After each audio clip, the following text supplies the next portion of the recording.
আসসালামু আলাইকুম। আপনাদেরকে একটু জরুরি সংবাদ শেয়ার করতে চাচ্ছি। আমাদের কালকে একটা মিটিং ছিল পররাষ্ট্র মন্ত্রণালয়ে।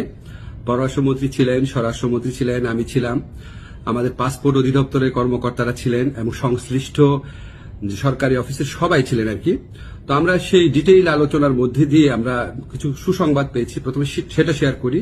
সেটা হচ্ছে আপনাদের পাসপোর্টে খুবই সমস্যা হচ্ছে, এটা আমরা জানি।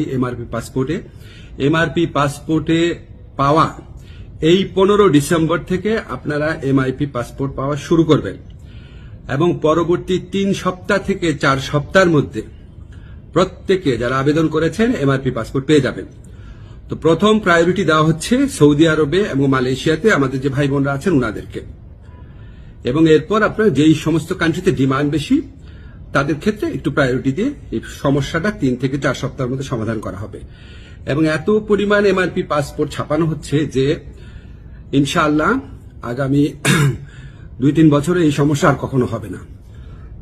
এখন আপনাদের একটা অনেক সাফারিংস হয়েছে, অনেক কষ্ট হয়েছে, এটার জন্য অনেক ধরনের হয়রানি হয়েছে, সেটার জন্য আন্তরিকভাবে দুঃখিত।